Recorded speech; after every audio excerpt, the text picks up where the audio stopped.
Welcome back. You must have asked yourself many times a year, why do I keep saving, yet somehow feel poor every year?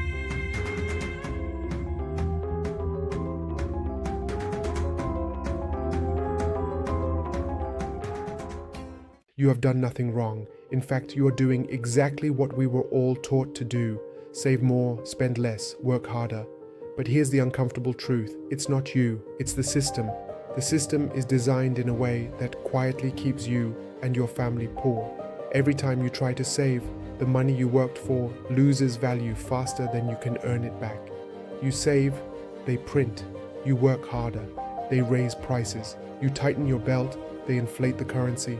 And yet, we still tell ourselves, if I just save a little more, maybe I'll make it.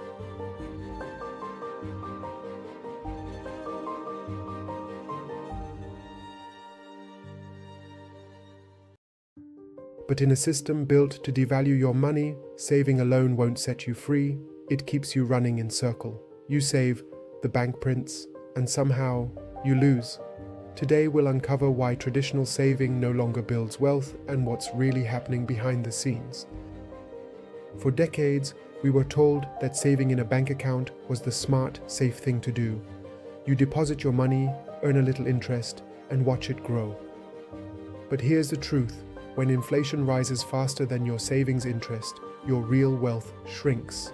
If your bank pays 3%, but inflation is 6%, you're quietly losing 3% a year. This is not saving. Actually loss of your time, sweat, and energy. This silent loss often goes unnoticed, yet it significantly impacts your financial future. Modern banking runs on something called fractional reserve banking. It means banks don't actually hold all your money. They lend most of it out, creating new money in the process. Every loan adds to the total money supply. So while you're saving, the system is creating more currency, which makes each unit worth less. Governments prefer this system because it fuels spending and debt, not saving and independence. This mechanism encourages economic activity, but at a cost to individual savers. That's why the phrase "cash is trash" has become more than a meme, it's reality. The purchasing power of cash diminishes over time, making it a less effective store of value. When central banks cut interest rates or print money to stimulate the economy, assets like housing and stocks rise in price. But ordinary savers, the ones with money sitting in a bank, get left behind. Their hard-earned savings struggle to keep pace with inflation. The rich own assets that inflate with money printing. The poor hold the cash that devalues. This creates a widening gap in financial well-being. This is how wealth inequality grows, not because people don't work hard, but because the rules of money reward debt and ownership, not saving. So, what's the alternative? How can individuals protect their wealth in this evolving financial landscape? Look for money that can't be endlessly created. That's why many are turning to Bitcoin, a form of digital money with a fixed supply of 21 million coins. Now put this into perspective. Take a look at this image. It shows the median price of a US home, not just in dollars, but in Bitcoin. In 2017, the average house cost around $338,000, or roughly 24 Bitcoins at that time. By 2021, the same home went up in dollar terms to about $414,000, but in Bitcoin terms, it dropped dramatically to just 9 Bitcoins. And in 2025, even as the dollar price rose slightly again, that same home now costs only 4 Bitcoins. So what does this mean? The house didn't suddenly get cheaper, the Bitcoin got stronger while the dollar kept losing value.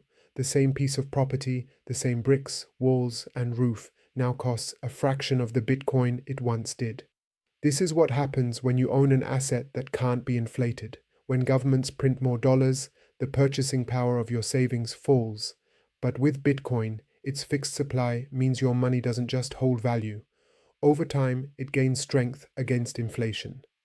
In simple terms, if you'd saved in dollars, your dream home got further away. But if you'd saved in Bitcoin, it got closer. That's not hype, that's math. Now look at another comparison. Gold versus Bitcoin. If you had invested $1 in gold back in 2010, by 2025, it would be worth around $2.74. That's a modest gain, safe, steady, but slow. But that same $1 in Bitcoin, today it would be worth around $1.5 million. Same dollar, same world, completely different outcomes. Gold has been the store of value for thousands of years. It's solid, it's physical, and it's limited. But Bitcoin takes those same principles, scarcity, durability, and verifiability, and moves them into the digital age, where transfer is instant and supply is perfectly fixed. This isn't about speculation, it's about time preference. Gold preserved wealth slowly. Bitcoin is accelerating it because it's engineered for a world that moves at digital speed. So while gold gave you a gentle rise, Bitcoin redefined what store of value can mean in our lifetime. It's not just another asset, it's a new kind of money built for the next era of global finance. It's not controlled by banks or governments, it's verified by mathematics and transparency. This decentralized nature offers a new paradigm for financial control.